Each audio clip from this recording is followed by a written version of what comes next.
Well, hello everybody. Welcome back to Aquarius Rising Africa. Happy Sunday to wherever in the beautiful world you are. Morning, evening, noon, whenever. It is very cold here. Winter has suddenly appeared overnight. So, yeah, grandma's all wrapped up here. And yes, welcome to those of you who are here for part two of the amazing J.R. Sweet's testimony. And I just want to invite you, if there's anyone new to this particular show, he has done part one where he explains a lot of his background and what trauma-based mind control is, that sort of stuff. So all of that you can find on the first interview. But he is a Montauk survivor. Um, yeah, from the Monarch, also I mean the whole shebang, and has some crazy stories to share with us. And tonight we're going to be hearing about from JR on his the journaled memories that he's had. So tune in, join us, and enjoy the show. Ta-da. JR, how are you? Welcome back. Thank you, Chantel. Thank you for having me back. I appreciate it. It's a great pleasure. It really is. You've got such an amazing story, and as we can just see in the comments, there's a lot of support. Great, and welcome everybody. It's really good to have you guys all here. And yes, we'd love to see your comments. Pop your questions if you have any, and if we have time at the end of the show or during the show, I'll pop them on for JR and see if you can answer them. But in the meantime, JR, maybe you just want to give us a little bit of a synopsis quickly on your background, and then we can get into your journaled memories. Yeah, thank you, Chantel. So I want to warn everyone first. This discussion is intended for people 18 and over. It's complicated information, so for mature minds. And then we may have triggers in this discussion too, and I wouldn't want to inadvertently trigger anyone. So please be aware of that. And if you are a survivor, you may need someone to screen this before you see it. So I always like to say that because that is important. I'm a So for people who don't know, I'm a survivor of the Central Intelligence Agency's trauma-based mind control program, and I was born into it. Some people are born plumbers, into a family of plumbers, and some people are born into a family of farmers. Well, I was born into a family of CIA human bioprogrammers, and that's why I'm here today to talk to you.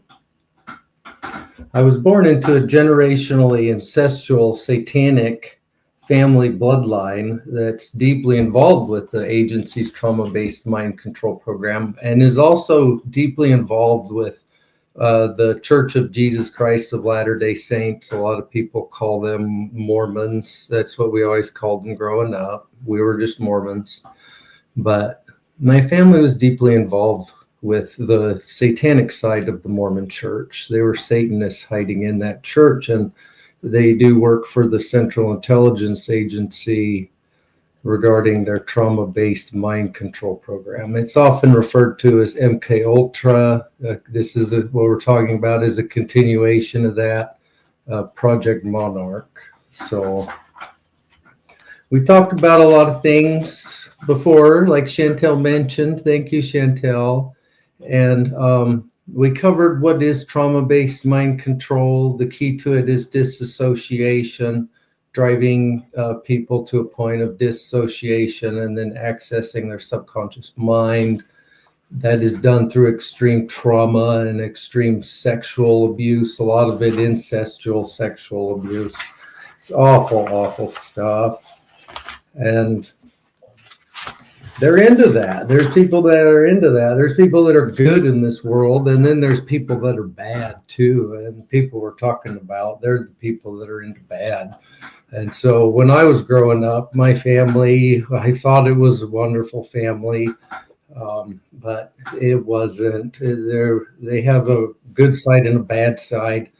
And the bad side, we were involved when we were little kids. We'd be made to make kiddie porn. They'd make us make porn a lot. My parents, with the help of my grandparents, had a video store, and they would sell videos out the front door, like Disney and Blockbuster videos and stuff like that. But then out the back door, they'd be selling kiddie porn. And we were made to be involved in that, making kiddie porn for them. And I was abused from as far back as I can remember. I believe from when I was born, I was being abused. I still have a lot of flashes and stuff I need to work out of different things. But from what I remembered, it's really bad. We were sexually abused, verbally, physically. It was a really bad deal. And we were raised in a family that was satanic. And you'd never know it on the outside. You'd see our family and you might get little clues, but for the most part, it's a satanic, very satanic. And so the CIA, they like to pull from satanic family bloodlines into their trauma-based mind control program. And satanic family bloodlines like to be involved with the CIA's trauma-based mind control program because it gives them protection under certain laws, such as the 1947 National Security Act and the 1949 Central Intelligence Agency Act. Those, when families get involved with the project, their activity becomes protected under those acts. And so my family being involved in the project, they got me involved in it at a very young age. I was 5 years old when I was selected by Alex Houston for the project. And that test took place at my grandparents' house. And my little brother was also selected for the project. We were put through program. Go ahead. Sorry, Chantel. No. If you don't mind, I'll just chime in. I'm interested because I know we've previously spoken, and you mentioned that he was involved as well. How many kids were you? And if there was more than just you and your brother, were the others aware of what was going on, or were they kind of what we would know as the cover kids that keep the cover going in the home? So myself and my younger brother were selected. I have a youngest brother, and he came later on. And then I have an older brother and an older sister. My older brother and older sister weren't selected for the project by Alex Houston when he tested us. They didn't disassociate, and so they weren't selected. Me and my younger brother were. My younger brother was put through programming along with me, with sometimes side by side, we'd be put through programming. And my older brother and older sister, I don't know how to answer that because they actively block out what happened to them even. Sometimes my sister would talk about it a little bit. And my older brother, he just said, when I tried talking to him about it, when I started to break through my amnesia and work through these things, he said he didn't want to remember our past. It was horrible and awful, and he didn't want to remember it. And so he's blocked that part out. When he told me that, Chantel, it was really confusing to me because I couldn't remember a lot of the horrible things I had been through in particular, and that had happened to us. And so that was kind of shocking to me.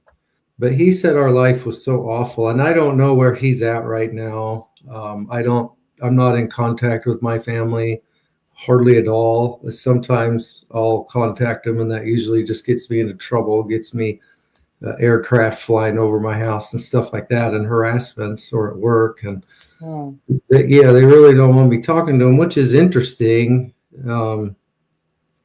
And my older sister, I haven't talked to her for years either. When I was trying to talk to her when I was first breaking through my amnesia, she was telling me things that blew me away, that I was like, oh my, you had that happen to you? And I'll get little flashes of it, of what she was saying. Like my father would pinch her ass all the time, even up until she was married. And I believe until she was married, till she was older. It was a long time. And her husband now had to threaten to beat my father up, basically, kick his ass if he didn't lay hands off of his wife. And so there was stuff like that just were really Wow. weird in the family. But I don't know if they're just not ready to deal with these things or what's going on there, because I'm not in contact with them much. I pray for them, but Uh, yeah, it was interesting because I, I was thinking, that even though they may not have been selected for the project, it didn't mean they were immune from being abused. I no, mean, any, that they're easy prey, they're easy targets. They're obviously right there and they're ready for the taking. So I'm sure they would have been involved in all sorts of disgusting things as well. That's just terrible. yeah, It's tragic, very yeah, it tragic. is. It Yeah. is tragic. But that was our family growing up. And yeah, it was all very Yeah. bad. I have a lot of things I still need to work out, and someday I will. I'll have time for that. But me and my little brother, though, we were selected for the project, and so we were put through programming, government funded programming that took place at places like Disneyland, military installations, different private facilities, government facilities. And when I turned 15, I was sold to the CIA. And then they used me for different things. That was, yeah, when I was 15 in 1993, Bird bought me. They'd use me for a What does message. that mean? When you say sold to the CIA, I mean, did that also mean that your parents no longer had guardianship over you? What does that actually mean? No, that doesn't mean they don't have guardianship over me. It was a hidden arrangement. So a secret Right. arrangement, a secret sale into the underground black market of the sale of trauma-based mind slaves and the CIA. So I was selected for the project when I was 5, and then the CIA sponsored my programming. If you're going to go get programmed somewhere like Disneyland, for example, not just the CIA are programming there. You have the satanic, what I call the satanic elite, uh, also working on programming people there. You have people being programmed there for Hollywood, for the music industry, different things, a lot of different programming. And so I was able to go there, and they would work on my programming there as well as my little brother's, because we were What sponsored did by the you CIA.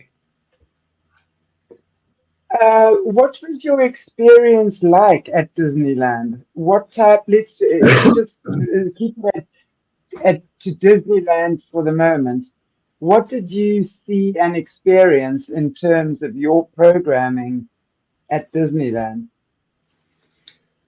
Oh boy, I could talk for a very long time about that, Chantel. A brief overview: you'd be taken off a ride. That would happen a lot. Rides like what is it, Mr. Toad's Wild Ride or something like that, and Alice in Wonderland, Peter Pan. The ride would supposedly break down, and then you would be taken off of that ride and you'd be taken down into the tunnel system. And down there in the tunnel system, depending on what kind of programming you were going to be going through, would depend on where you were going to go. They had all kinds of different ones.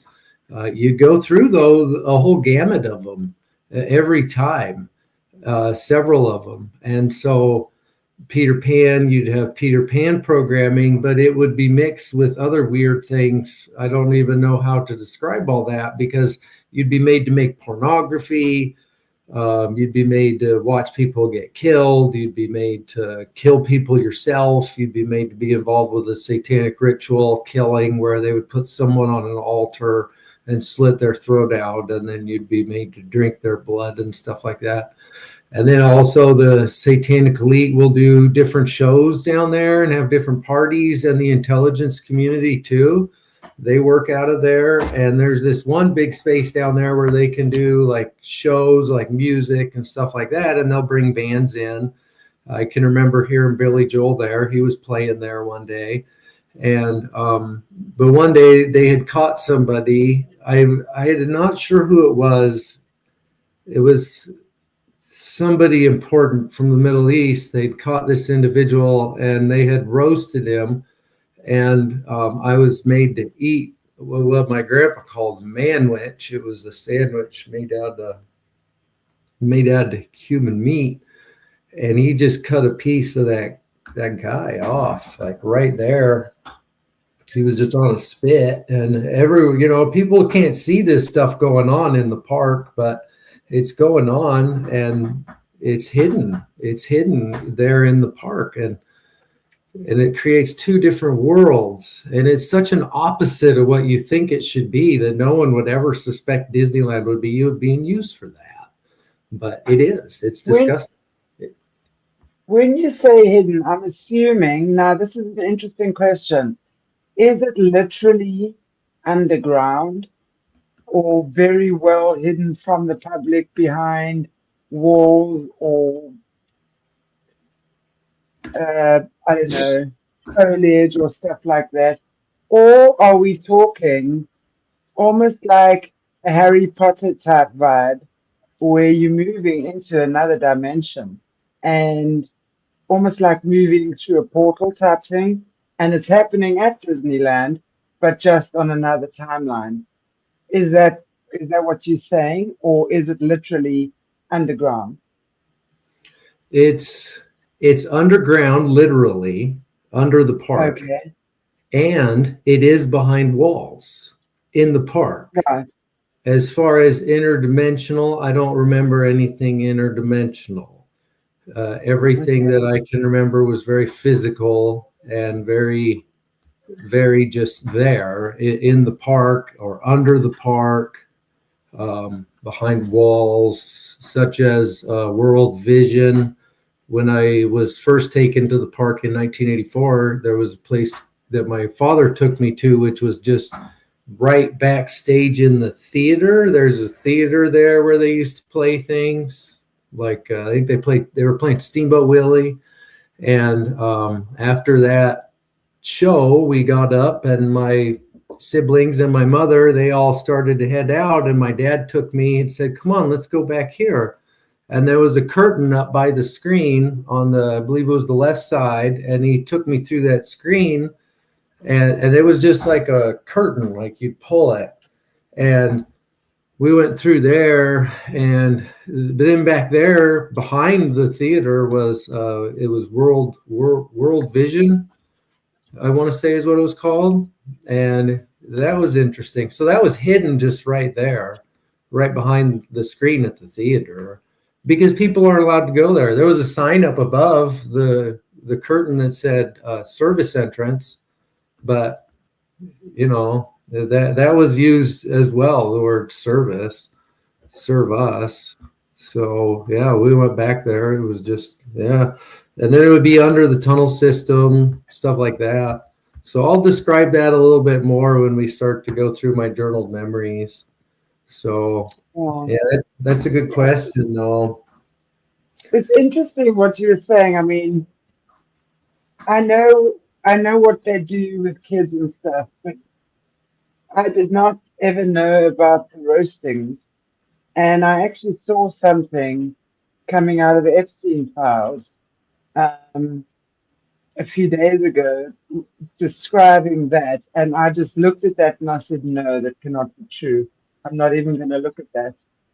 And what you're saying now is that that actually literally does happen. Now, I'm interested though as well. It's like when they would take, let's say, this person in the Middle East, when they killed him and literally roasted him. and ate him. Where is the I don't understand how do they put a clone back? So this is like if they're using clones and stuff, they can just kill people and eat them and have a clone out there at the same time or within minutes. How does that actually work? I don't know the answer to that, Chantel. I'm not sure. That's a good question, but I don't know the answer to that. That is like wild. That is so wild what you're saying. But somehow the other day when I saw that picture, I didn't want to look. I was like, no way, this is not true. And yeah, you are telling me it is. Yeah, Wow. it's very real. They're very disturbed people, very disturbed people. And I was just forced to eat it. I was just a kid, and and then after that, I was taken to have lunch, and I wasn't very hungry for lunch. I'll tell you that. But by then, I couldn't remember why. I just wasn't hungry for lunch. Yeah. No, it's an awful place there. They do all kinds of very bad things. And they look at it as a way of almost like black magic with consuming someone else's body. The ultimate way to one up them is yeah, I don't it's all disturbing. Yeah. But you'd see stuff like that and be made to be involved with stuff like that and killing people, and yeah, it was a bad deal. Yeah. Someone saying, yeah, adventure diver Gaddafi was taken out. The what now? Someone saying in a comment, Gaddafi was taken out. Yeah, Gaddafi was just taken out. Yeah, that's very true. My wife and I were just talking about that today. Yeah. Yeah, they brutally killed that guy. Yeah, and who knows who he really was. You don't, yeah, yeah, very bad deal. So, but they would use us for all kinds of things. So the programming that we were going through at Disneyland, it had a purpose. And some people would be moved on to acting. They'd be programmed and conditioned to be used in acting. Some, like I said, in the music industry. I was being programmed to become, my family was really skilled at killing people. And so I was raised in a family of assassins, I guess is what you would say. And that's what I was programmed for a lot, aside from being made to make porn and carry messages and stuff like that. They also were trying to work me into the music industry, but that never worked out. And so I'm glad that it didn't. But basically, they create slaves in order to do their dirty work. It's people that they need to go and do mass shootings. And then kill themselves. It's the people that they need to make horrible pornography. It's the people that they need to smuggle drugs. We were made to smuggle drugs in the project. I can remember smuggling cocaine up to the satanic elite, the uber wealthy up there in Sun Valley, Idaho. And so they use us for stuff like that. And so it's a government project that provides security for these satanic families. And it's just a bad deal. I don't know. It needs to stop. It's a horrible thing.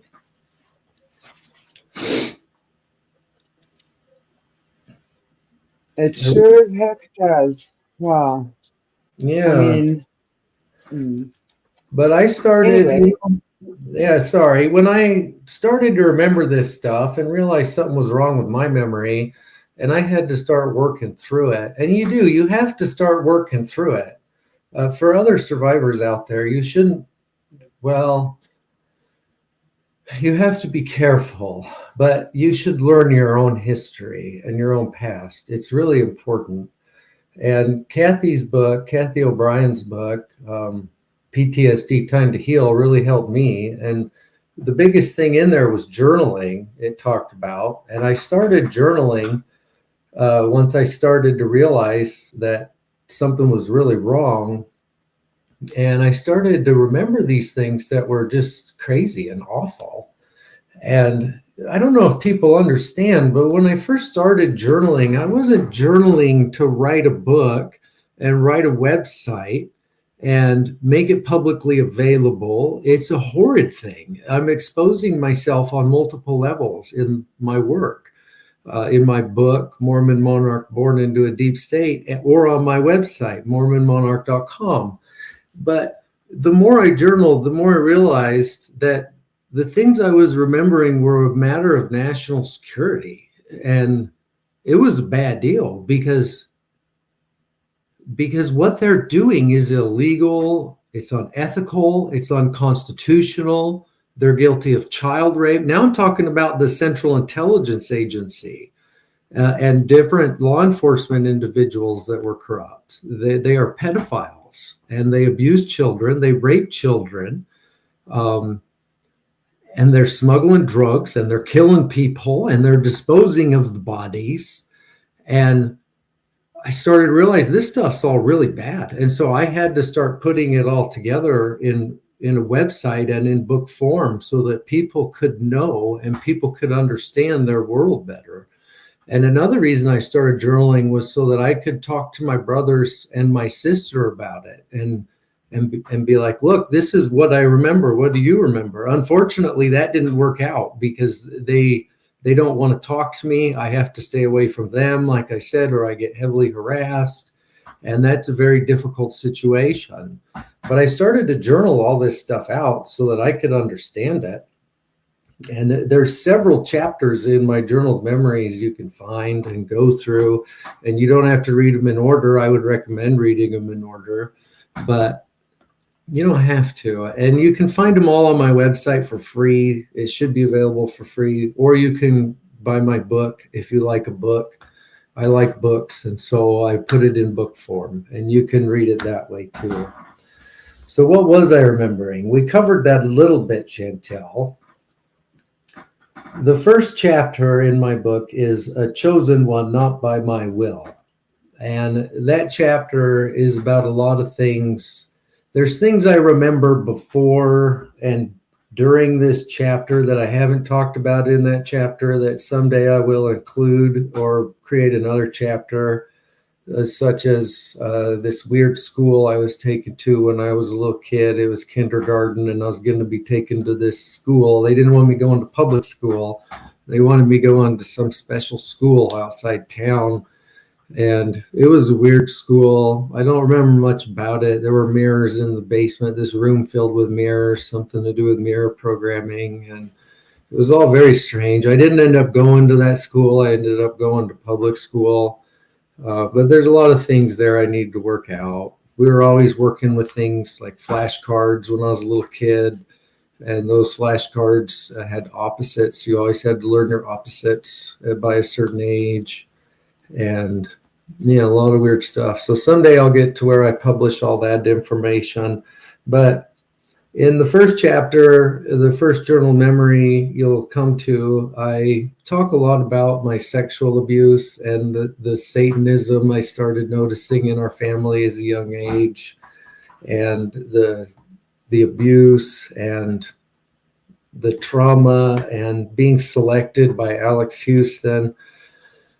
So some of the things I talk about in there are, you might consider, a mundane, just being abused as a little kid. My father coming up to me and pulling his Johnson out and putting it in my face as I was a little kid. And I reached up and grabbed it because I didn't know any better. I was this little tiny kid. Just the sexual abuse in our family, and then the undertone of Satanism.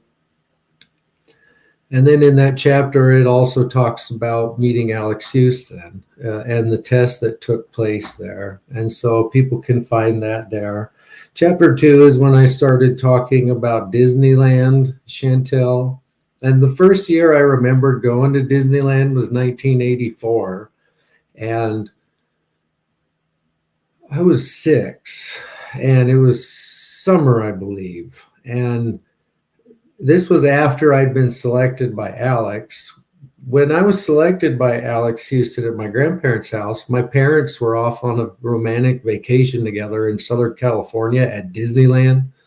And so they'd gone down to Disneyland to be taught how to raise your child in a trauma-based mind control environment and how to run them through the programming at Disneyland.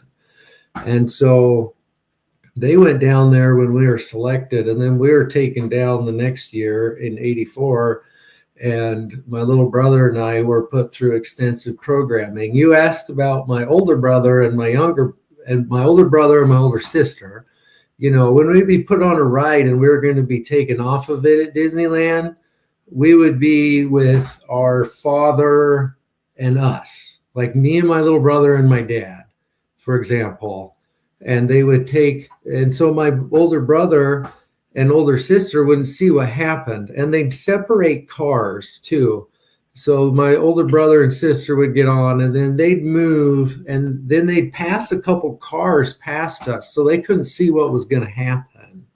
And then my little brother and I with my dad would be put on, and my dad, he'd be acting as the handler, and then take us into the ride, and we'd get off the ride. Or I'd be by myself with my dad on the ride. I can remember that happening. Or I'd be by myself altogether.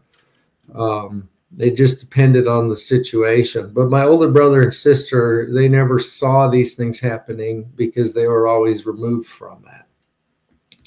How long would you be in there at a time? Like once they, if they take you off a ride, do whatever, I would imagine they would bring you back then if you were with the rest of your family. How long would that take? I don't know in time. When you disassociate, it's really difficult to tell time. But I believe it was about between 10 and 15 minutes. It was all very, very fast. I can remember one time being taken off of the ride. Well, let's stay in 1984. So we were taken off of the Wild Toad ride and taken down into the tunnel system. A gentleman came out. The ride broke down. The intercom sayings broke down and all that. And then a gentleman comes out of a door and comes over to us, and he takes me and my little brother. And me and my little brother, we were really scared because this was our first year there and we weren't used to it yet. And we wouldn't go without our dad. And so our dad had to come with us, and we all went down into the tunnel system. And then we went back into this room down there. And these locations aren't far from where you're being removed from the ride. It's not like you're going across the whole park. You're being removed, you're being taken down, you're being taken through another door into another room. And we were taken into this room, and it was darker from what I can recall. And my grandfather was there. My grandpa was there a lot. He did a lot of my programming at the Disneyland facility. And when my grandparents would be, say, on a mission for the LDS church, because they did that, then my uncle and CIA handler, he would do my programming at Disneyland. He would come down and do that. And so my grandfather was in this room, and he scolded my dad and the individual who brought my dad and said, he's not supposed to be here. You get him out of here. And my dad was taken back up and sat on the ride again. And me and my little brother were taken into another room. Now, in that other room, okay, there's a lot of human trafficking that takes place at Disneyland. And in that room it was full of cages. And in those cages were kids, Chantel, little kids. And we were taken in there, and it was like, oh my, this is a really bad scene. I mean, we just disassociate. We're with our grandfather, but the whole thing was bad. And there was an altar in the middle of the room. And my grandfather, he selected one of the kids from in there. Did we talk about this last time? I can't remember if we covered this. Yeah, carry on. And so my grandfather, he selected one of the kids from there in the room, and he put them on the altar.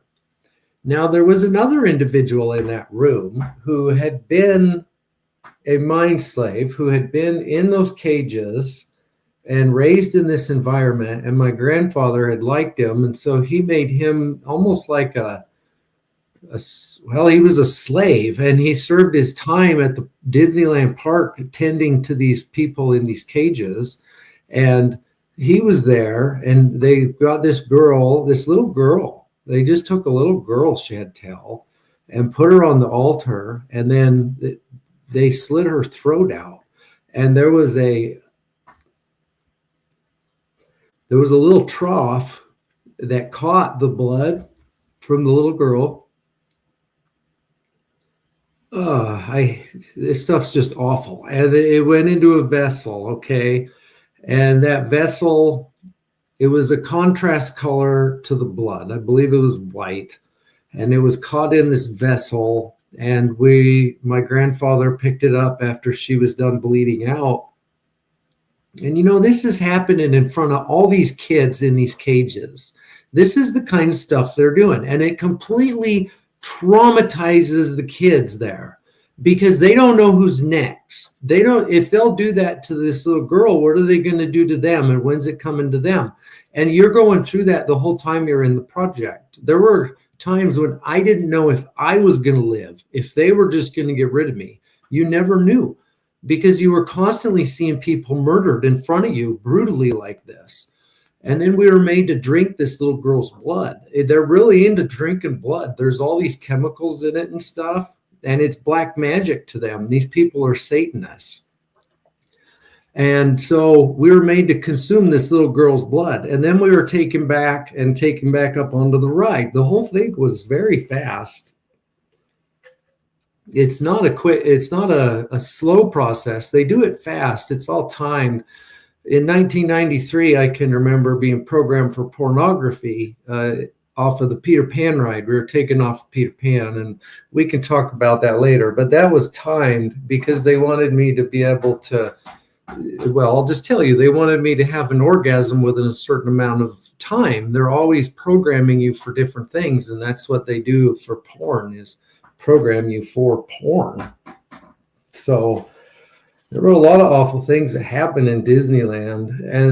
And then we were taken back up to the ride, put on the ride, and then the ride just starts going. And the whole thing happens in 10 to 15 minutes. It's not a long process.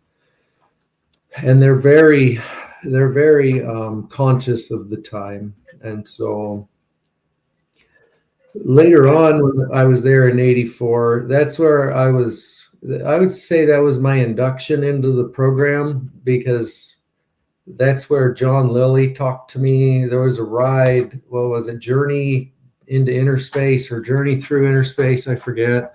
But it was this ride that you were a single rider in the car, and it was this weird ride. It was a mind bender from the beginning because there was this giant microscope. At Disneyland, the rides are a ride, but the lines are part of the ride. And so they're always trying to entertain you from the moment you get in line. And in this line, there was this giant microscope that looked like it was shrinking all the cars down really small. And as a little kid who'd been put through all these awful things that day, your mind's all bent up and you don't know where you're going. But I was put in on that ride. My little brother, he was too scared by that point. He didn't go on this ride. He was supposed to, but he didn't. He started crying, and my mom had to come get him out of line. But I went on it, and the ride went, and it talks about how you're shrinking in size, and it's all about molecules and science and all this stuff. And then at one point it just stopped. It broke down again, and my chair turned around, and there was this screen up above me.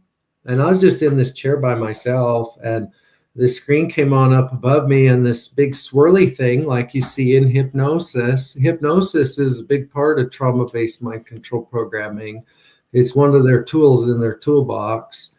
But this big swirly screen came on, and then this guy, he was bald, and he had these glasses on, and he was talking about how I was on a journey, and my journey would be different than all of my peers, and I'd been selected. I was a chosen one, and my life would be very different. And and all this stuff. And I just started screaming because I didn't even know how to absorb it. I was this little kid. And then my dad started yelling at me to quit screaming. And then I remember the ride coming back on. And then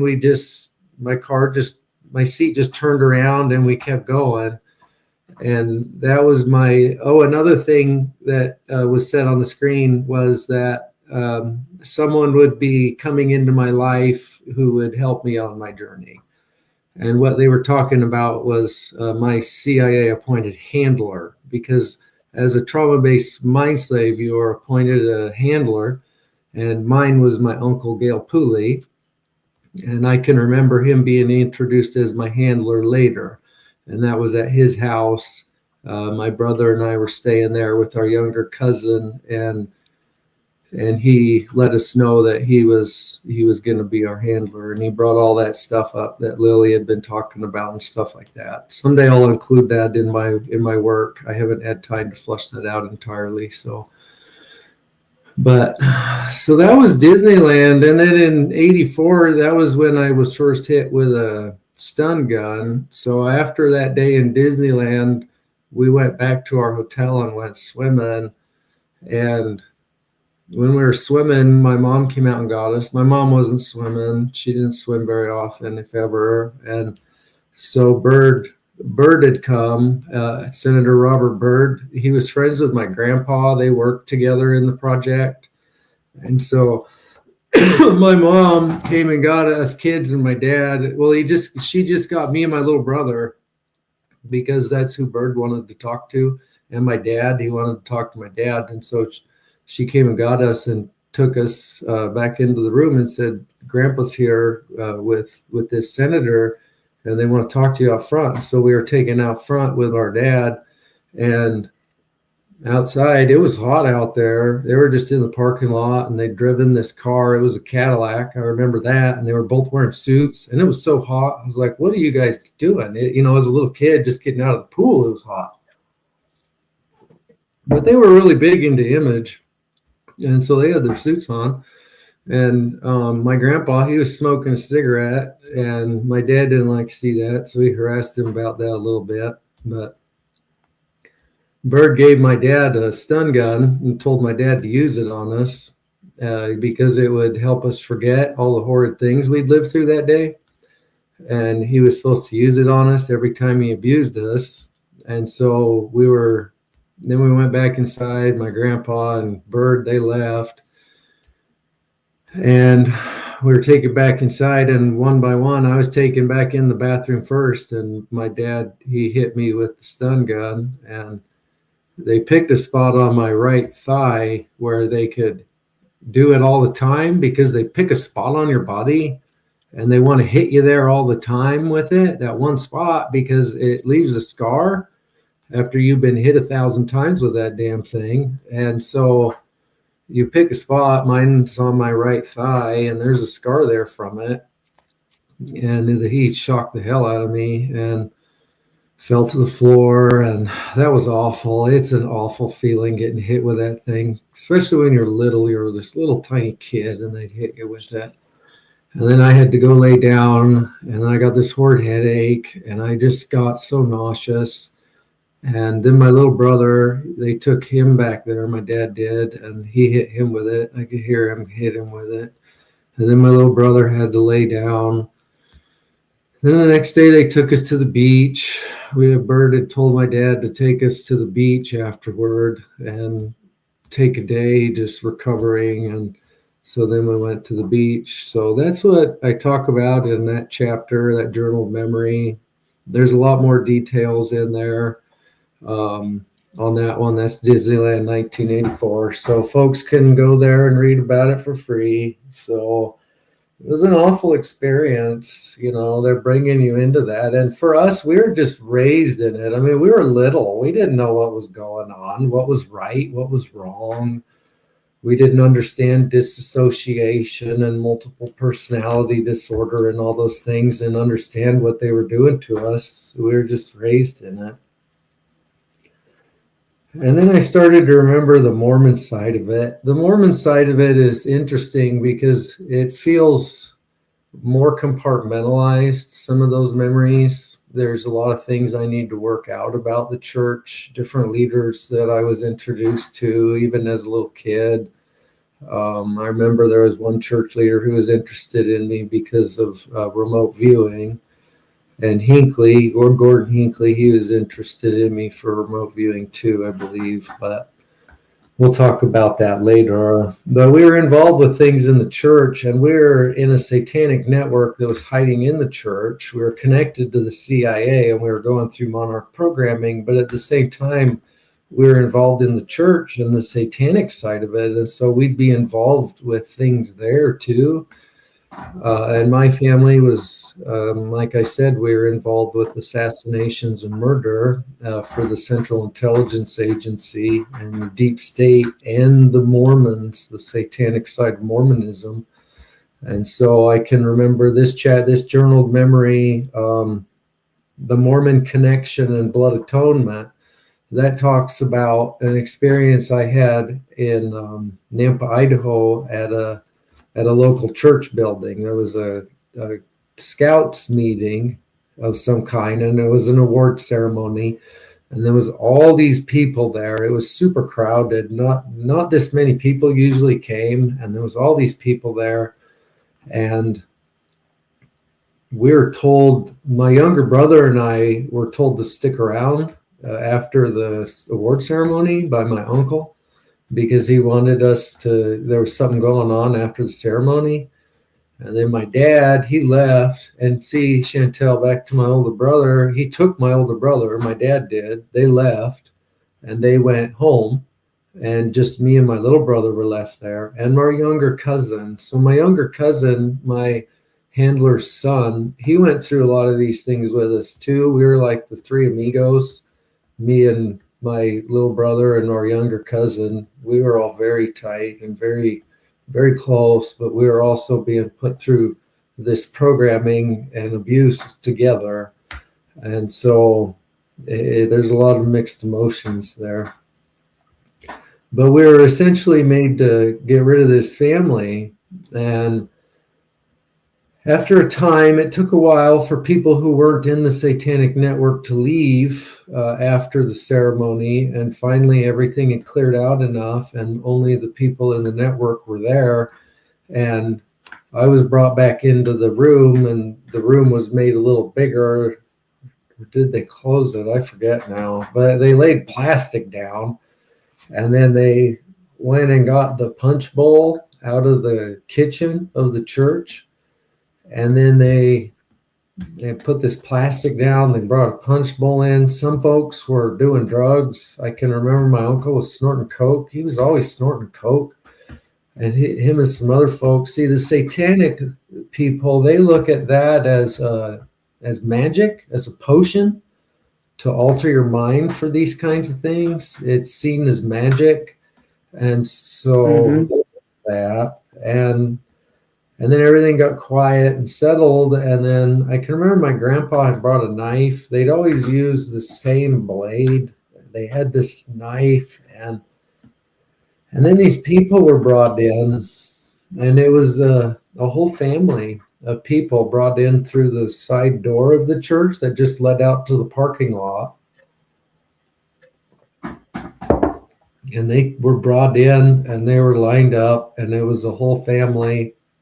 They were in robes, and they took their hoods off of them, and then they talked to them for a little while, and then we killed that whole family. I was made to hold a little kid, one of the kids that was about my age, and I was made to hold him. And my younger brother, he was made to move the punch bowl, and so he would place the punch bowl under the next person in line, and then we would catch all the blood from these people. These people, I'm telling you, are into drinking fresh blood drawn through trauma, and they see it as the fountain of youth. It's full of drugs and hormones, and it's a terrible satanic practice. And my brother caught it all, and they killed the whole family, from the father to the mother and all of the children. How many kids are we talking? I don't know. There was at least at least 3, 4. It's all such a horrible memory.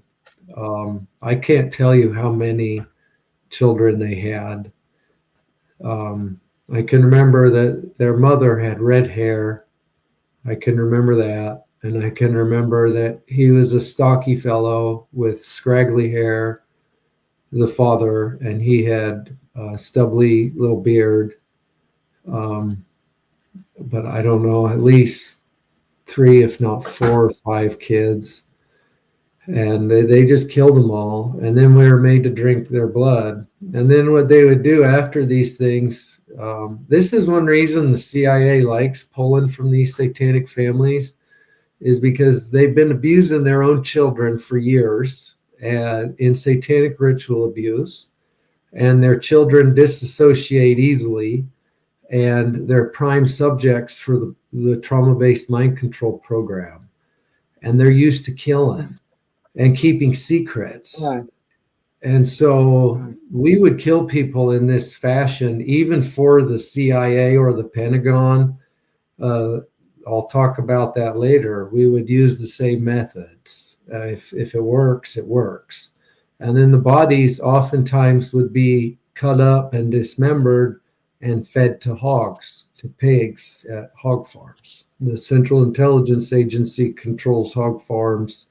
Not all of them, I'm not saying that, but they control. When I was growing up, my grandfather was working for the agency and he had access and control over hog farms. And they would use those hog farms to get rid of bodies.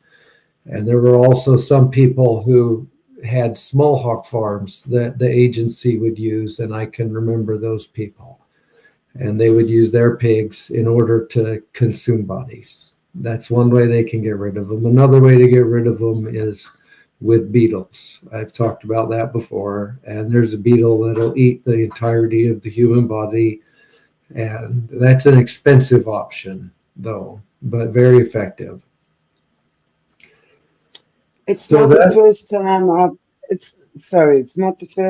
I've heard survivors like you speak about the pig farms.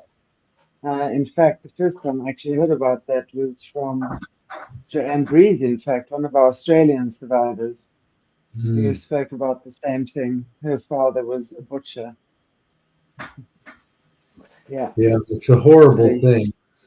Yeah, but not everyone is good. Not everyone is a good person. There are evil people in the world that'll do these things. And that's what they're doing. That's why all these things are documented in my book and on my website, so folks can read it and gain an understanding of it. So that's what chapter 3 is about, that journaled memory. If folks want to read it in its entirety, they can go there. Then there's a lapse of time. I haven't worked out a whole lot in the period of 92 to probably about 87. There's a window there I need to work on. But in 1993, when I was sold to the CIA, that was a big year for me. And that was something that my subconscious mind really wanted to communicate to me early on in remembering these things. And so the next journal memory is called Courier on the Rocks. And I called it that because I was used as a message courier in that memory for the agency, and we went rappelling with my uncle in that memory. But we'd go stay at my uncle's house a lot because he was our handler. Like I was saying, we were always hanging out with my younger cousin. And so we were staying up there for about a week. This was early summer of 93. This was late May, early June, right around in there. It would have been early June, that first week there in June or late May. And I was turning 15 that year. And this was the year that I was purchased by Bird.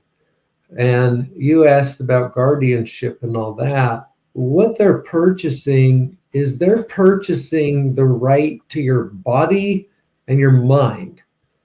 they're purchasing the right to use your subconscious mind and those different personalities for things that they want those things used for.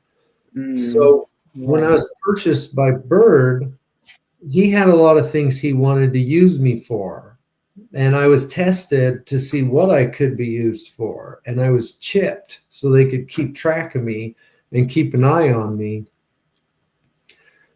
And so I was sold to Bird in 93, and that arrangement was made with my parents. And my younger brother wasn't sold to Bird at that time. I don't know why.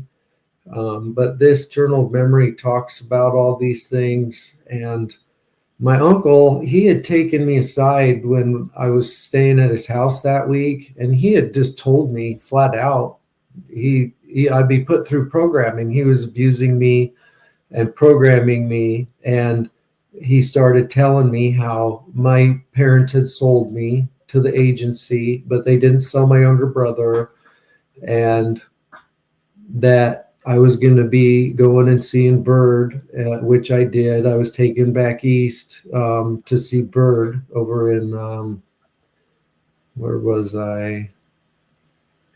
Nashville. I'll have to remember, but I would be taken to see Bird and see him a couple times back east. And he had purchased me, and that payment was made through a government contract. Through the school district, the local school district. My father was awarded this big contract for very easy work for the school district. He owned a computer store, and so he was providing all these computer services to the local school district. And at that time, when I was sold, we had lots of money in the house. He started collecting hot rod cars. He had 4 or 5 different ones, an old 30s coupe. Then these were all fully restored. There was one, it was a 1924 Ford pickup, V8 engine, cherry red, and they called that my pickup, and I was allowed to drive that one. And that was fun, but that money was purchased, or that money came from selling me. So the irony of it all is just disgusting. But they ended up with a lot of money at that time, which was strange. So that is going to talk about that a lot in that journal of memory. And that journal of memory is where I talk about my uncle sticking a knife in my chest. That was one of the big memories that came back to me early on, was my uncle sticking a knife in me and twisting it and programming me with a message. And I would carry that message to Charlie Pride and to Bird, and they would use me for that. It was a form of making you memorize a message in a state of trauma and a different personality. And there were keys and triggers to access that message that only the person who you were coming to would know. And they would take the knife again and stick it in your chest and twist it into the bone. And then you'd have to regurgitate that message that you were meant to carry for them. And so my uncle did that to me there in 93 after I was being sold to Bird. And there's a lot of things there. There's things there I don't talk about, things that are awful, that if I could talk to my little brother about, it'd be interesting. But I don't want to talk about some of those things. But folks can find that stuff in that journal of memory. So that was a pretty big one for me. Then after that week of being at my uncle's house, I was sent home. We were taken back home to the Boise Valley from Ketchum, or where was he living at that time? It was Ketchum he was in at that time, not Sun Valley or Haley. It was Ketchum. And then we were sent back down to the valley, to Boise, to Nampa, where we lived. And my father, he found that wound on my chest when I got back. It was the same day I got back. We were at my grandparents' house because they were moving out of their house out by the lake. And I remember standing out front, and it was hot, and I was in a shirt, and it was a button-up shirt, and it was buttoned down a little, and you could see the Band-Aid on my chest there. And my dad, he just reached right over and shoved his finger right into that Band-Aid and pulled it off my chest. And he said, "Where'd you get that? Who did this to you?" Because as a chosen one, no one's supposed to scar you or physically alter you in any way, because it leaves a scar and leaves evidence, and there's all these other things I don't understand, but they're not supposed to scar you. And so he was really pissed. "Who did this to you?" And my uncle and grandpa, they were upstairs in the house, and I just remember looking up and being like, "Well, my uncle Gail did this to me." And my dad looked up where they were over there, and then he just said, "Oh, it must be a Marine Corps thing. Button up your shirt." And I was a kid who was a trauma-based mind slave. I had no idea how to deal with all these things. All these things were just normal in your life. This is just how life was. It was not good. And so after that, I believe it was the next day, we were scheduled to leave for Disneyland again. I don't know how many times I've been to Disneyland.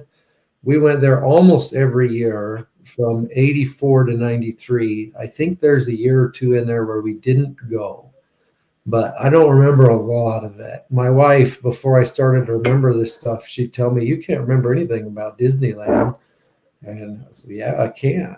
And now it's nice to be able to work through it. In a way, it's nice, but it's good to know people should work through it. So after that, we were taken to Disneyland again. And my birthday was the day we left.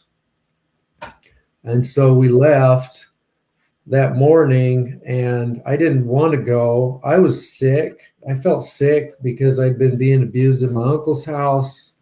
I'd get abused when I got home, and they'd hit me with that damn stun gun, and I just felt sick and all messed up. And I told my mom before we left, "I'm sick. I don't know how I'm going anywhere." And that didn't go over well in the house, And my sister was really mad. "You're always sick," she said. And I was always sick. When I was a kid, I'm so healthy now. I smoke cigarettes. I'll have a beer, and I don't get sick hardly. I get sick maybe once a year. I'm very healthy. And when I was a kid, I was sick all the time. And my sister was like, "You're always sick." And she was so mad. And in the end, we ended up all going on this trip. But we went down there, and we'd always go to Winnemucca.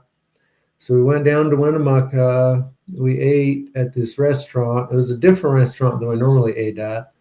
And then we went to Reno, and we stayed in Reno. And in Reno, we had this hotel, and we got settled in, and it was my birthday. And my uncle had told me when I was staying at his house that I would see him on my birthday. And I hadn't seen him, but he told me this when I was in a state of dissociation. And so I did end up seeing him, because that night, after everyone had gone to bed, I was woken up in the hotel and told that my uncle was there. It was my dad who woke me up, and he said, "Your uncle's here and he needs to talk to you. He's down the hall by the ice machine." And he gave me the ice container, and he said, "I want you to go down the hall and I just act like you're going to get ice." And so I went down, I got dressed enough to go down there, went down there. My uncle was there. And he said, "I told you you'd see me on your birthday." And this was late at night. This was probably around 11:30 at night. I'm not sure exactly what time. I know it was before midnight. And he said, "Come on, we have to go somewhere." And he took me out of the hotel and across this field. And I just set the ice bin on the ice maker, and he said, "You'd come back to it." Then we left the hotel and went across this field. There was this place that I remember it as being somewhere that sold like lawn or ag or something. There were these outbuildings with ag stuff or landscaping or something like that. And we went in this building, and my grandpa was in there, and there was this homeless man in there who looked messed up, and he was just kind of laying there on something. And my grandpa was there talking to him, and we went in there, and my grandpa talked about how it was my birthday, and he had a revolver. And he said, "This is what we got for you for your birthday, is this revolver." And he gave me the handgun, and he said, "I want you to shoot this guy with it." And he told me how much a piece of crap the guy was, and how he was a drunk, and how he'd left his family, he didn't deserve to live, and all this stuff. And the guy was just drunk, drunk, drunk. And I was made to shoot him, Chantel. I had to shoot this individual, and I did. I shot him. My grandpa, he was involved in the country music industry, and he wanted me to be in the country music industry, and he wanted my life to be much like a country music song. These people are all messed up, and it's all really weird. But I was made to shoot a man in Reno just to watch him die. And that's what they made me do. And when I hear that song, that's what I think of. And it's a horrible thing. And they did that intentionally so that when I would hear that song, it was intended that my subconscious would know. I don't know what they did with the body. I have contacted the Reno police, and I have talked to them about it and tried to find out what happened to the body. And they can't even, they got nothing. And so I don't know what was done with the body. So, and then we went to Disney. No. They would have obviously got their cleaners to do something with it. And I just want to say at this point, wow. You must probably want to take a breath right now. This is really tough for you to talk about, I can imagine. So thank you for sharing. It Yeah. is crazy how, and I'm just sitting here listening to your story. And as you say, your family were good at assassinating others. So they were obviously giving you this cold, hardcore, brutal training where you have no empathy. And they start you with, like, obviously the easy targets, right? Like Yep. the kids you're sacrificing, the drunk homeless man on the street. Yeah. Oh boy, They get you and used to killing. yeah, and eventually you get numb to it, like the complete just numb.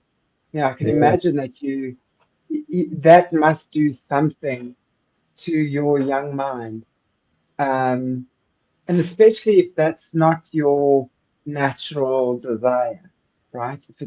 I think some people are probably born liking killing things. Um, Most of us aren't, or at least I hope most of us aren't, but everyone I know doesn't like to. Yeah. And that's what I'm saying. It's just like, wow, to go so far against your natural brain, and to force you to do these things. Yeah, it's just so much love to JR, and thank you so much for speaking up. I'm not sure how you're feeling. If you want to call it a day here, if you want to carry on a bit, we can take it up the next time. I know we've been carrying on now for just over an hour and 10 minutes or so. So how are you feeling? I'm okay. I'd like to keep talking for a minute, if that's okay. Perfect. Yeah, absolutely.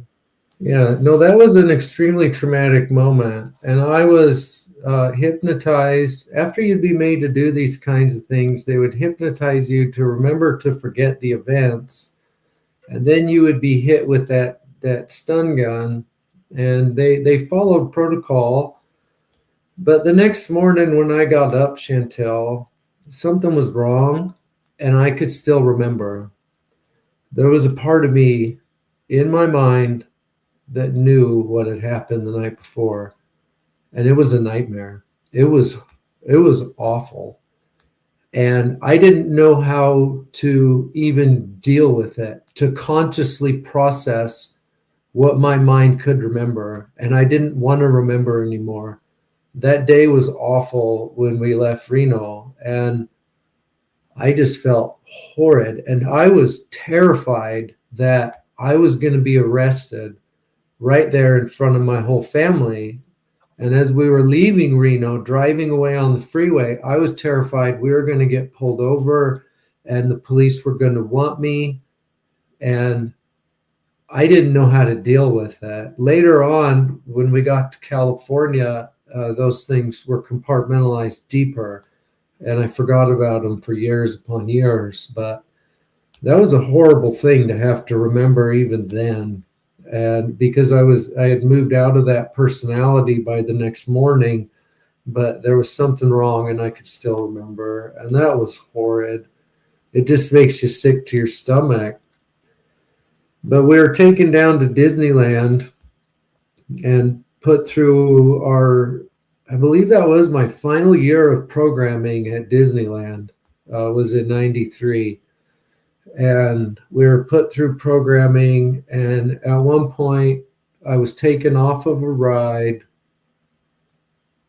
There was a couple of them. I was taken off of Peter Pan ride. We were made to make porn. It was this alien-based porn. It was really fast. It was timed.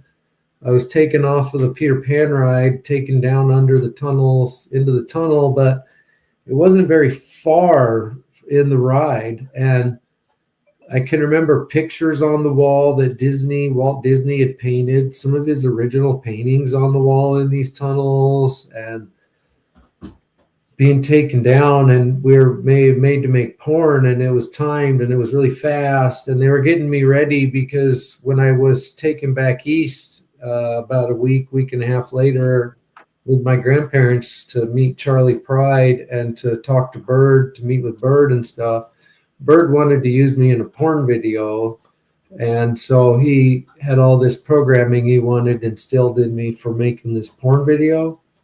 And he ended up making a lot of money on that porn video, that dirty little bastard. But alien porn? Did you say alien porn? Yeah, it was alien themed, and so we were made to strip naked, and then we got up on this table, and there were these lights, like it was an examination room or something.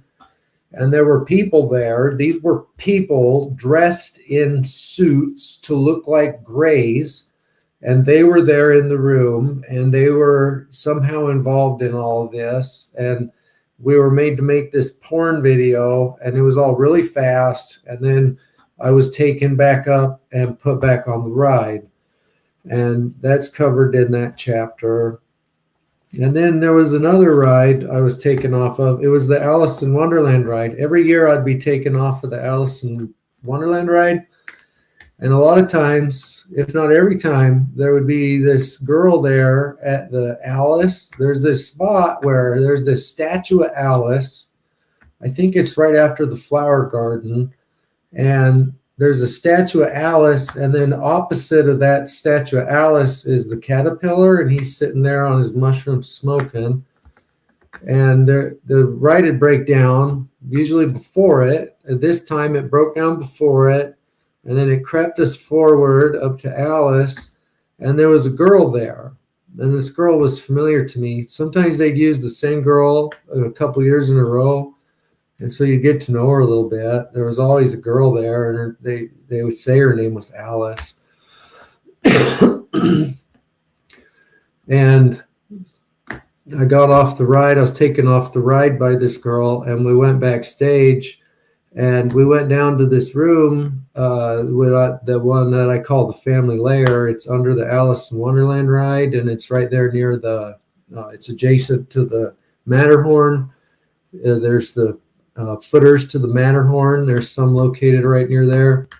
And you can hear the Matterhorn go by when you're in this room. We were taken down in this room, and Alice and I were made to have sex right there in front of my grandfather. He was there, of course. And then we smoked a cigarette. My grandpa had bummed a cigarette from this guy. And I had met this gentleman. That's earlier on. But he bummed a cigarette from this guy who was an electrician who was working on a different part of the facility because they're always updating stuff. And we smoked a cigarette. But my grandpa talked to me there about how I'd been sold to Bird and how we were going back east, and how Bird was going to put a chip in me, how I was going to be chipped so that they could find me anywhere that I go. And he made it sound like that would be a great thing. You don't want to get lost and not have them be able to find you to pull you out of bad situations. They always frame it as a good thing. And then I was taken back up and put on the ride, and it was like it never happened.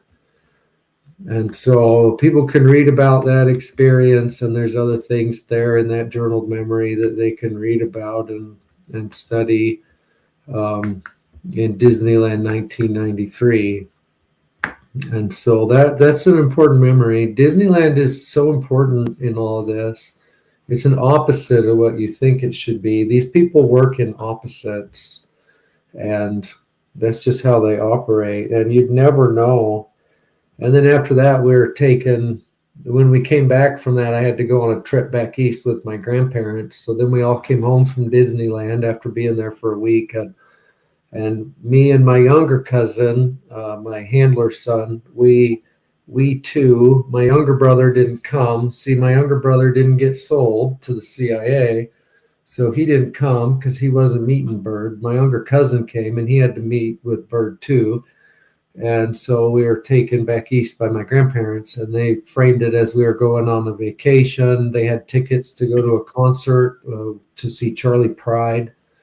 And so we were going to see Charlie Pride and visit relatives and go to a family reunion over there. And so right when I got back, we ended up leaving with my cousin and I and my grandparents, and we went back east. And that was a long trip. We were gone for a couple of weeks, week and a half at least, if not two. And that was a long trip, Chantel. That was a really long trip for me as a kid. I can remember going to see Charlie Pride, and we saw the show. And this show, if people listen to the first episode that we did together, this is where Charlie autographed that picture for me. And I couldn't remember meeting him at this event, but I met him. We went to this show, and after the show, well, my grandparents had bought me and my cousin a picture that we could get autographed. And so we had our pictures, and Charlie wasn't autographing, he was backstage. And so we were in line to get autographs, and Charlie wasn't there, and I got a couple autographs from some of the other musicians. Well, then this woman comes out from backstage. She comes through the curtain, and she comes over, and she was talking to somebody. She talked to my grandpa and was like, "Are there some kids that want to talk to Charlie?" You know, there was some kind of dialogue there. And my grandpa had been really mad that Charlie wasn't there because he was supposed to meet with me and my cousin. And so he raised a stink in the line, and then this woman came out, and she was beautiful, this beautiful woman. And I was this 15-year-old kid. And then my grandpa was like, or the lady said, "Do you want to come back and meet Charlie?" You know? And so I was like, "I don't know, man. Like my grandparents weren't coming with us. It was just me and my cousin." And this lady, she takes me and my cousin's hand and takes us backstage and back to Charlie's room. And then she knocked on the door and brought us into the room, and Charlie was in there, and he was sitting at a table just like a table you'd see at a place like this with the lights around the mirror. And he was sitting there writing something, and he was writing a note to Bird, which is so weird. And Bird would get mad at him for doing this kind of stuff because it was all supposed to be so secret. But he was just writing a note to Bird that he wanted me to take to Bird.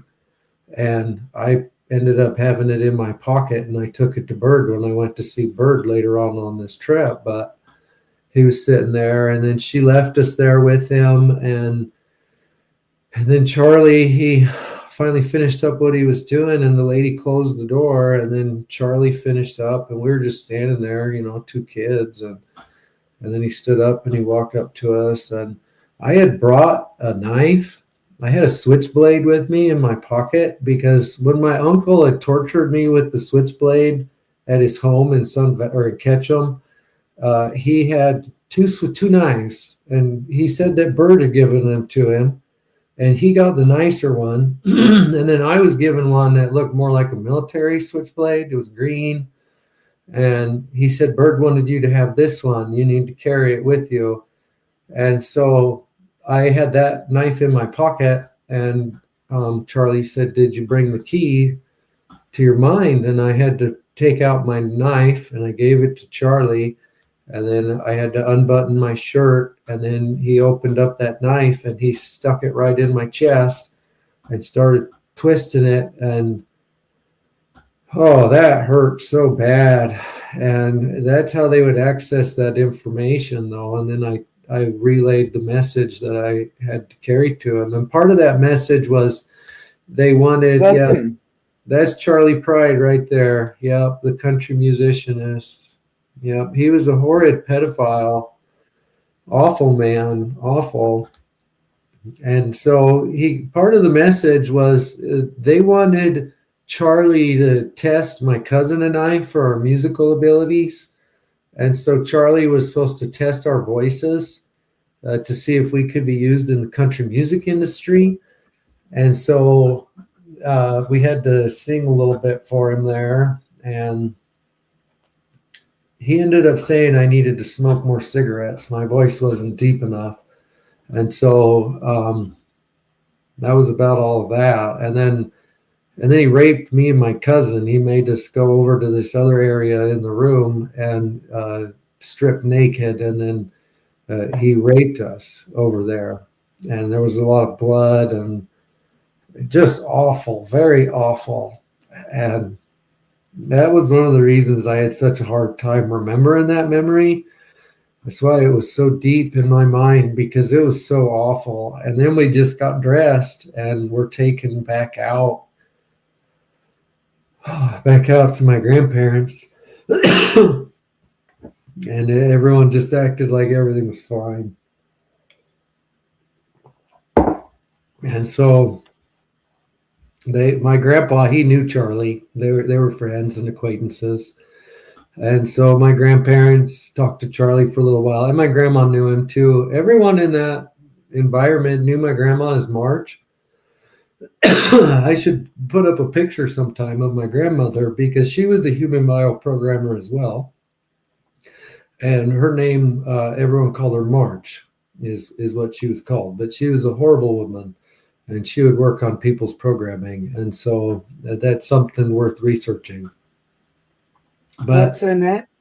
Marge, her name is Margaret Esther Sweet, and she'd go by Esther a lot. That's what we knew her as, but her name is Margaret. But people in the know, people like Charlie Pride or Randy Travis or Bird, they would call her Marge. That's what they would call her.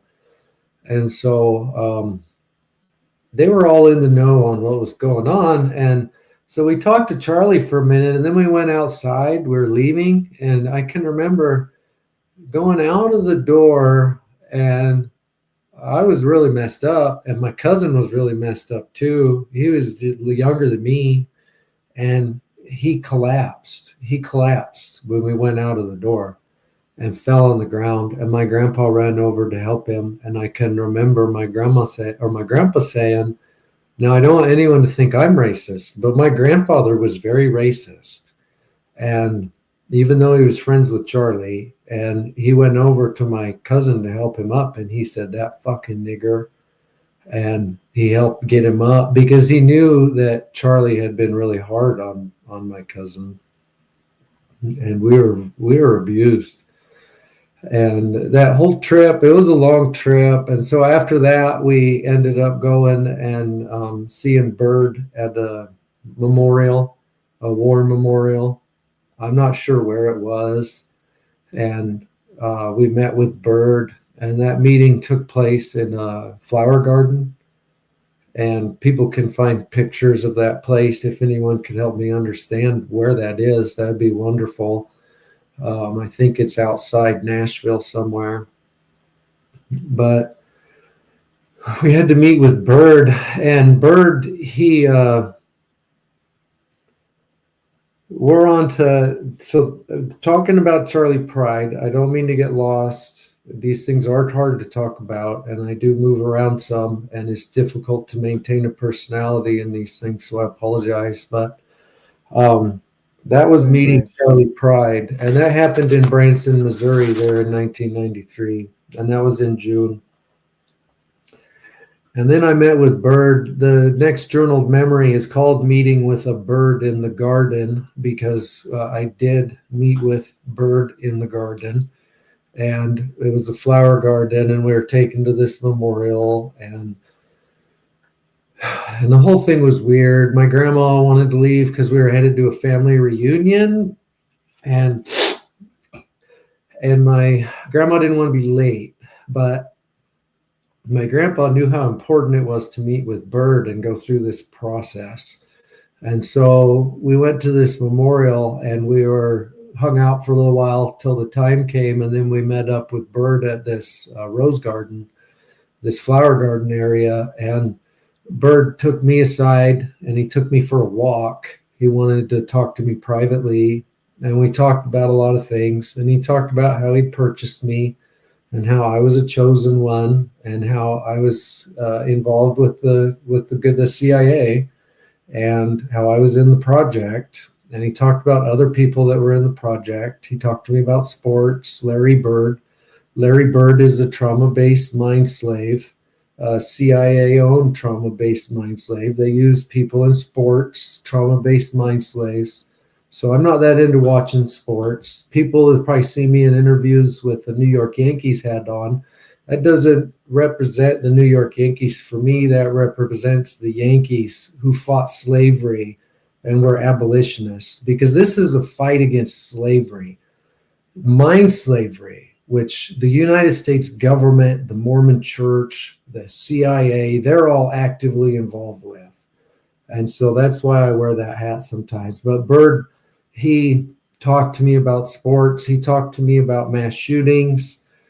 He told me that the mass shootings would increase in the United States of America, and that those things had to happen because the people, you couldn't trust the people.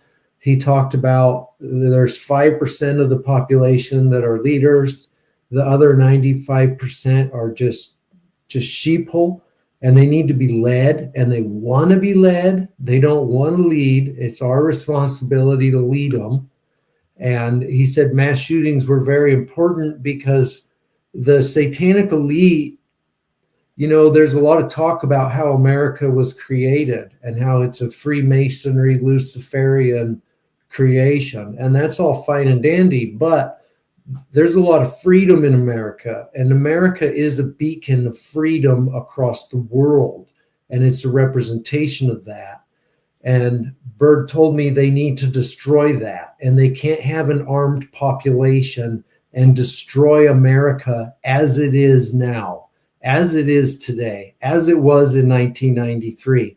He said we can't do it, and we can't just take people's arms away or we'll have a rebellion. But if we can convince the people to take their own arms away, then we win. We have an unarmed, docile population that we can control, because they want to destroy America.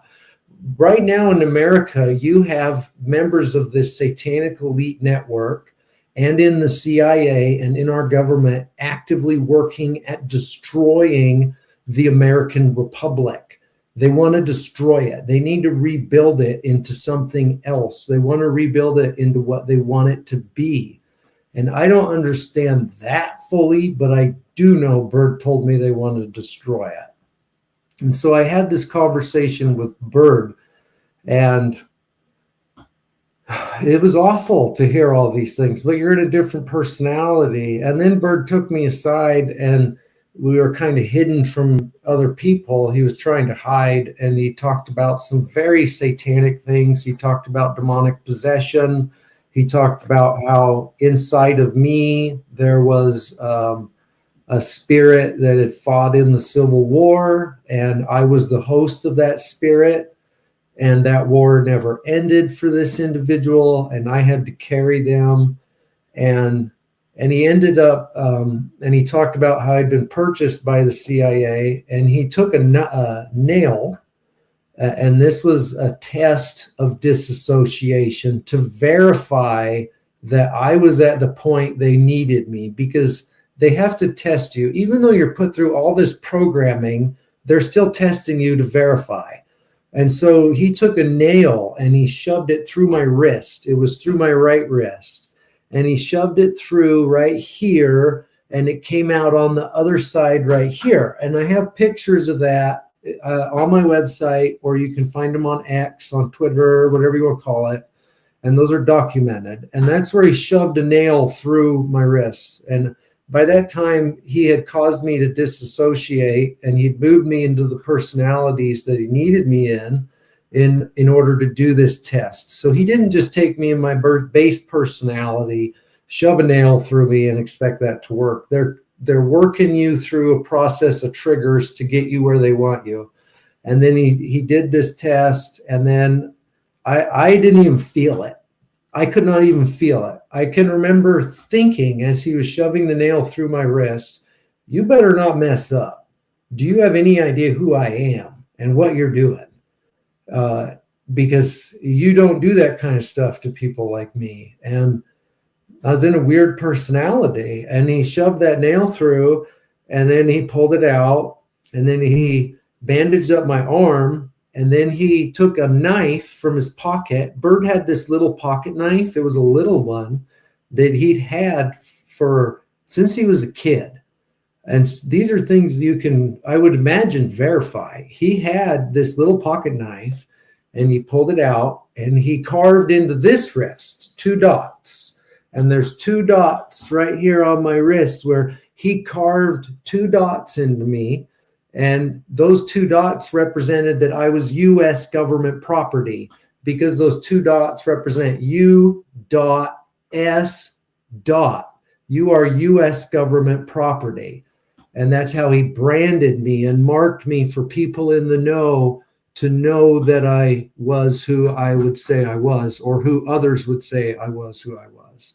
And I would later have verification through the method of examining these scars, such as with Dick Cheney, when I was put through what's called my Pentagon level testing. Dick Cheney did that, and he had to verify those scars.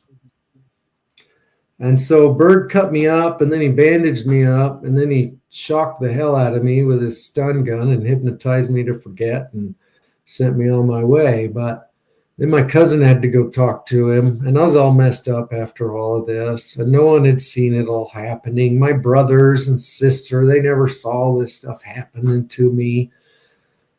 It's terrible, Chantel. And so... Just the guy. Yeah, Bird, Senator Robert Bird. He was a friend of my grandpa's. He was a piece of crap. He was a very bad man. He was in and out of my life growing up. Yeah, he's dead now.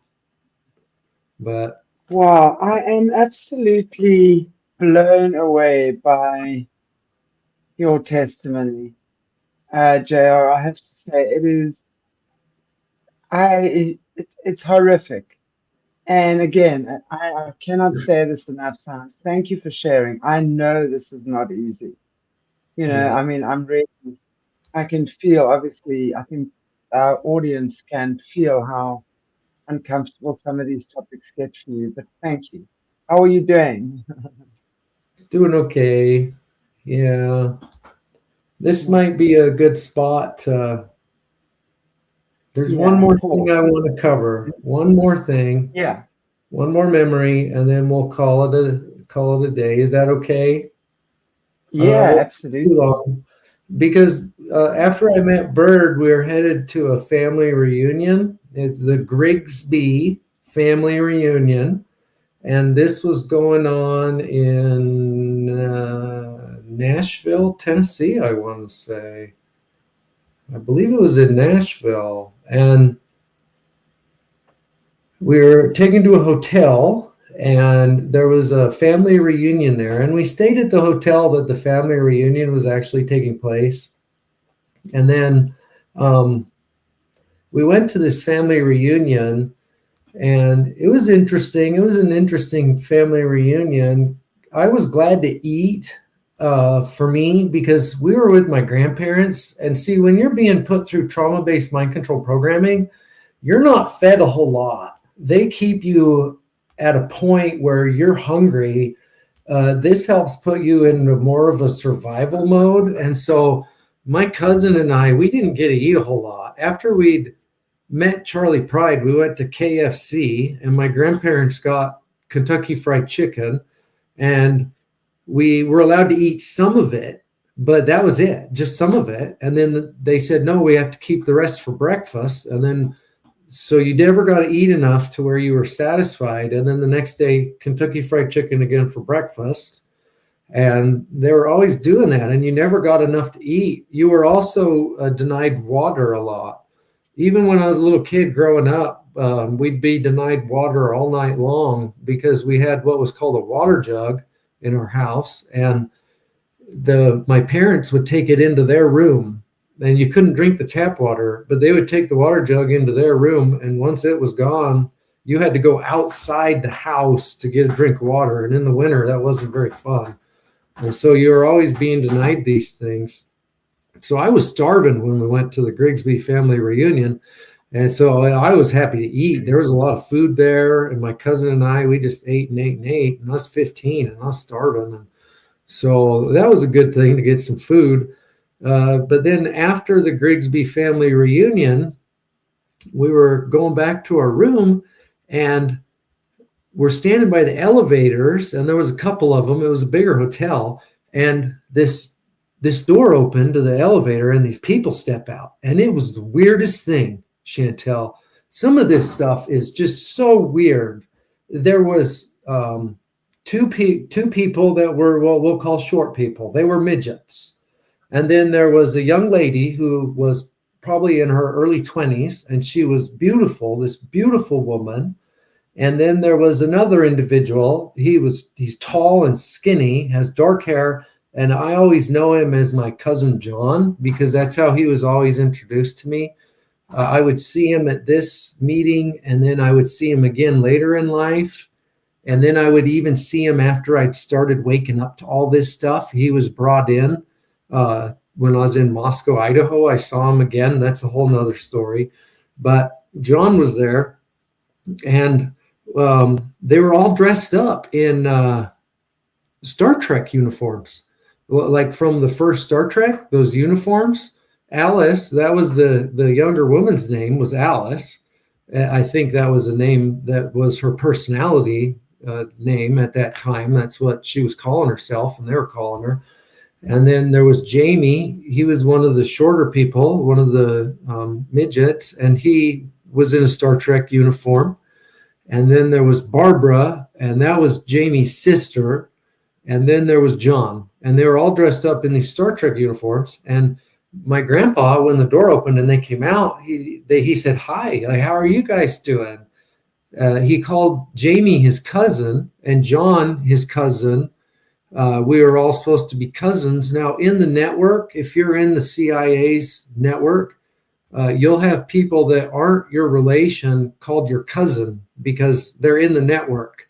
It's familia. They're familia. They'll call you your cousin.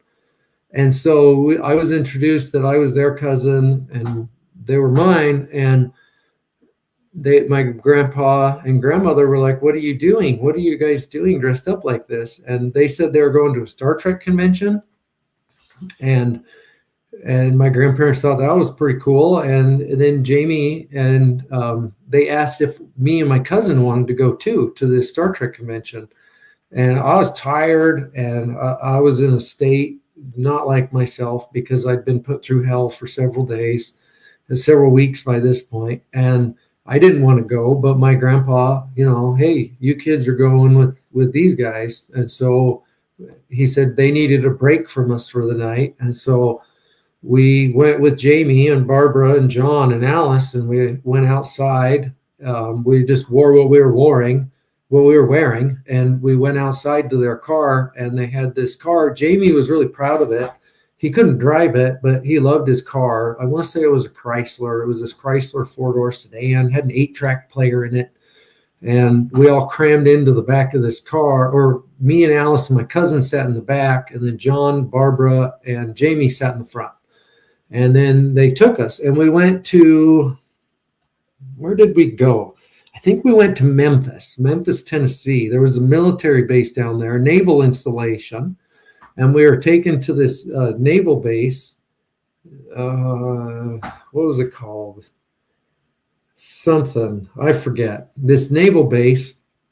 And we were taken there. Now, I didn't have a military ID. Now, I'd just been sold to Bird, and so did my cousin. And Bird wanted us to have an ID, a military ID, so that we could get on different military bases.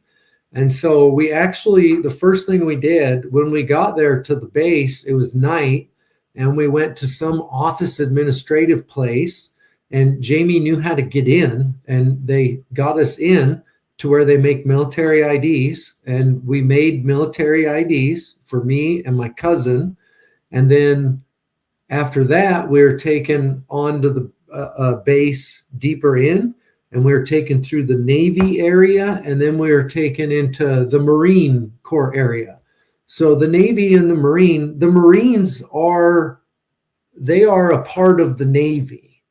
Okay. The Navy gets more money than the Marines because the Marines are like a branch of the Navy.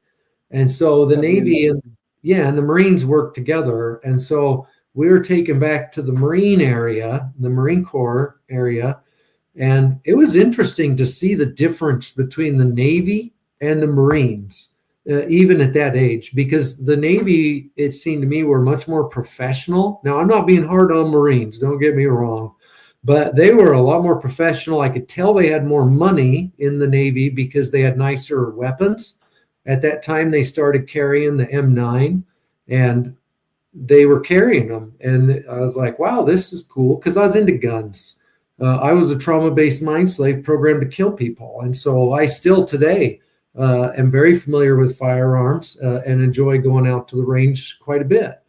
And so I was impressed by that. And then when we got back, and their uniforms were beautiful. And then when we got back to the Marine Corps area, it was interesting. They were still carrying 1911s, a Colt 1911, and their uniforms just weren't as nice, and they were a lot more rough. They actually ended up harassing us before they would let us through the gate. They made us all get out of our car. And they were used to Jamie at the naval checkpoint, or at the Marine Corps checkpoint. I apologize. They were used to Jamie, and they harassed him and John. And we're like, what are you guys always doing back here? Because we were being taken back to a very specific hangar that was controlled by the CIA that the rest of the Marines weren't allowed in. It was top secret in that hangar. And so they ended up getting us out of the car and doing the rounds on us. And we were finally allowed to get back in our car. They really harassed Alice a lot because she was a beautiful young woman in this little tiny mini skirt. And so they harassed her pretty good. But she was pretty good at it, all those things. And she dealt with it really well. But she was in a personality to do that kind of stuff. That poor girl was so abused. I can only imagine what happened to her. But we were made to go back, and then they took us to this hangar. And the hangar, I knew the code to get in the hangar because Bird, I forgot to mention that, had given me the code in the Rose Garden to the hangar. So I knew the code because he programmed me with it in the Rose Garden. And so we're at the door to the hangar, and Jamie's trying to get in, punching in the code that he knew. And they would change the code all the time, Chantel, so that Jamie couldn't just come and go as he pleased. It was being changed all the time, or he would have. That little bastard was into making porn, and he would have loved to have used this facility in his off time. And he tried to get the code out of me later, but I wouldn't give it to him. And so he was fighting with the door, and I said, get out of my way. I know the code. And I punched in the code, door opened. This really freaked everybody out, including my younger cousin. He was like, how do you know the code to this hangar on this military base? Like, how does this even work? How? And I couldn't tell him. I was like, no, I can't talk about that. And so we went in, And inside this hangar, what they had set up was they had purchased from the people who made Star Trek, the original Star Trek, the very first Star Trek. This was the set from the first Star Trek. And the people who did Star Trek wanted to get rid of it. They didn't have a use for it anymore. The thing was huge. It was this huge set, and it looked like some kind of space scene. And we were made to make porn on this set, is what we were made to do. I was made to have sex with Alice. I was made to have sex with Barbara, who was Jamie's sister, the midget. And she was a midget too. And then my younger cousin, I was made to have sex with my younger cousin. And my younger cousin was made to have a lot of sex with Barbara and then with Alice. And Jamie and John did all the filming. They were the ones filming it all. And in that personality that I was in, I can remember I was all messed up and I was really used to this kind of stuff. And Jamie, he smoked cigarettes. And so since the time we started driving over there, we'd been smoking cigarettes. He smoked these Camel Wides. And he was this little tiny guy, but he loved Camel Wides. They were these giant cigarettes. And so he'd be smoking these things, and I kept bumming him from him because I love smoking cigarettes. My grandpa got me smoking cigarettes when I was, first time I can remember, I was 6 years old. There was the first time I can remember my grandpa making me smoke. And so I'd been made to smoke my whole life, and I still struggle with cigarettes. But anyways, I've been bumming cigarettes. And so I would jump in on the filming and the directing too. And this really pissed Jamie off because he wanted to do it, but I was really arrogant and I was in this personality that had been doing this for years. And so I was like, no, I got to do this. And I was calling out to my cousin and to Barbara to do things. And Jamie got mad. And so in the end, we ended up leaving there. We finished up making a porn video and we left. And Jamie, he did try really hard to get the code out of me, but I wouldn't give it to him. Him and John both, they wanted that code to get back in that hangar, and I wouldn't give it to him. And then we left and we drove back to the hotel in Nashville. And on the way back, what did we do? We stopped at a gas station. Jamie had to get another pack of cigarettes. He was all pissed off that I'd smoked a bunch of his cigarettes because we'd gone through dang near a whole pack that night. And then they took me back and they dropped my cousin and I off at the hotel. And when we got back in the hotel, it was early morning by the time we got back because it's a drive alone from Nashville to Memphis. That's a drive. And so we got back at like 4 a.m. or something. And we go into the hotel and my grandpa was so mad. And this was so confusing to me because I had been told to go with these people by my grandpa and to go spend the night with them so they could get rest. Well, when I get back, my grandpa's pissed and he said, you reek like cigarettes. And I did. And he got really pissed and he made me and my cousin get in the shower and get washed. And he didn't want anyone to smell us. And yeah. And then we went to bed and then the trip continued after that. And so, but Bird, he made a lot of money on that video. I can remember talking to him about it later and he made over 50 grand in just a couple days on that video. There's such a black market for that kind of smut. People are sick and they like to watch that kind of stuff. And so, yeah, it's out there. It's out there somewhere. There's several porn videos out there that I was made to be in when I was a kid. And it's too bad they're out there. And that was just to make money and to work on our programming and get us our military IDs. And we'd use those military IDs later outside Dallas, Fort Worth. We were taken to a naval installation outside of in Fort Worth by Bird himself, me and my cousin. And that's a whole different story, though. I haven't finished journaling, so I don't want to talk about that one much. But that was the Star Trek convention. So people can read about all these things on my website or in my book. We covered a lot today, Chantel. And Oh, we did. more in me to We talk about. did. No, we certainly covered a lot today, and we will certainly be covering more with you in the future.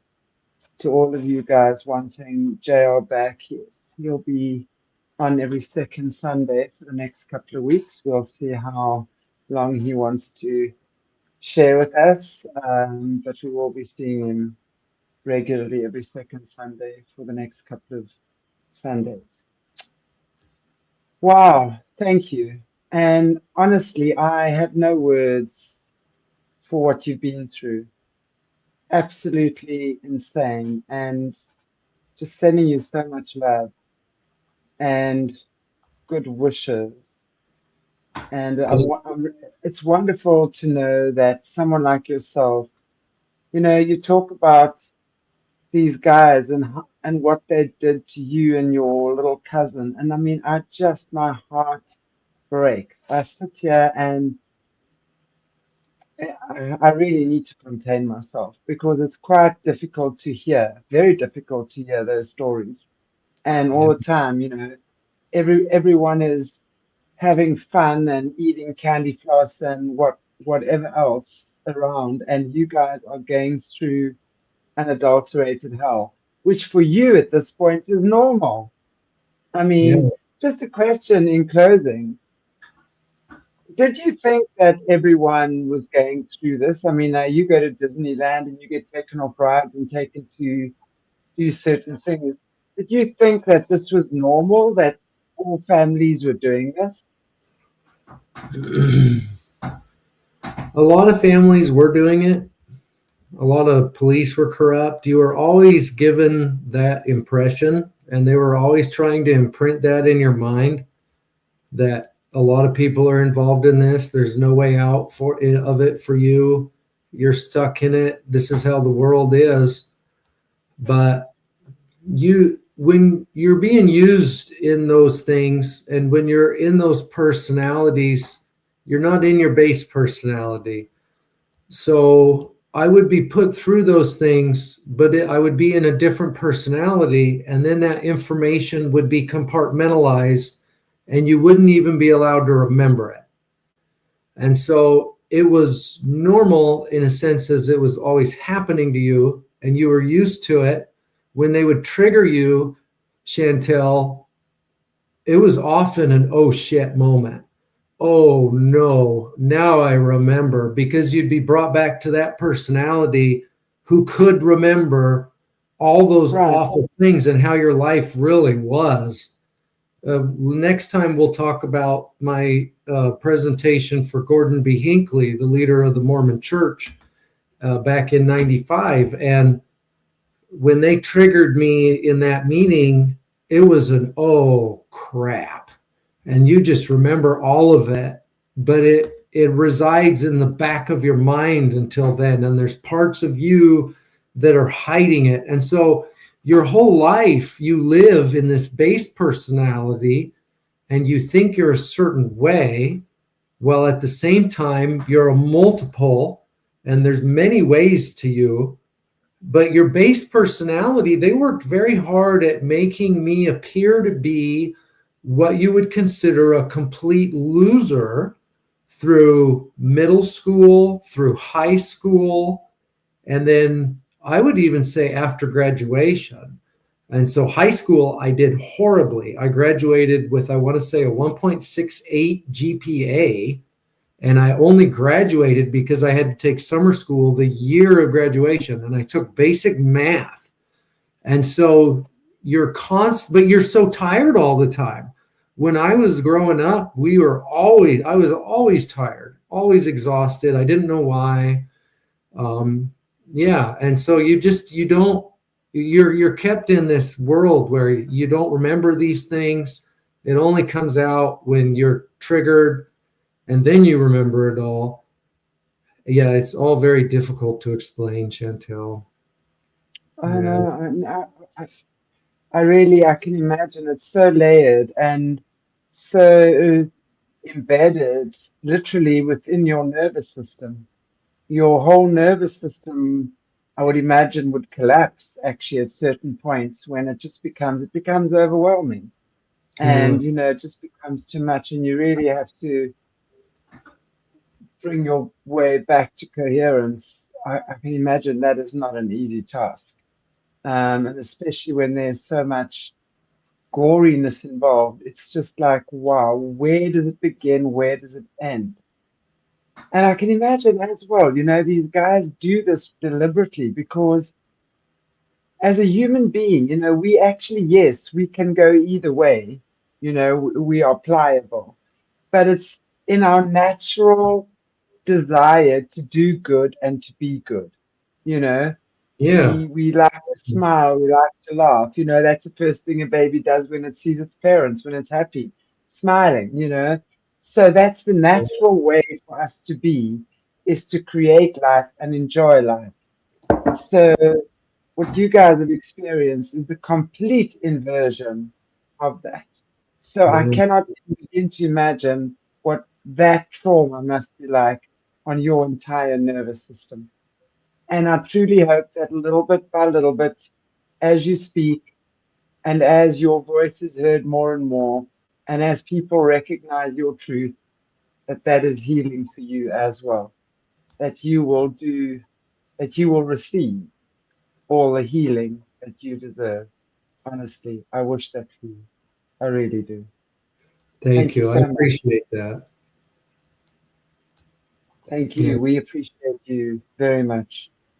And as I said, I know the show's been pretty much 2 hours now. Thank you. And I know it must be tiring and exhausting. So I wish you a beautiful Sunday. Take it easy, rest well, and we will see you back in 2 weeks' time.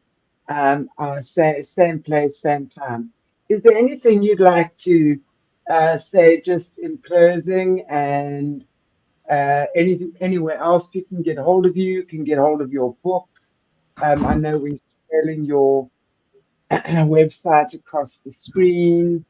So, but if there's anything else that you have to share just before closing. I just want to say thank you. Thank you to you, Chantel, and thank you to all the people that are watching this and to all the people that are becoming consciously aware of this. This is an extremely difficult thing to deal with, and it's an extremely difficult thing to fight against. But there's some of us who won't give up, and we never will. And we're going to fight it until the day we Yeah, die. And yeah, I want to thank everyone out there for their support.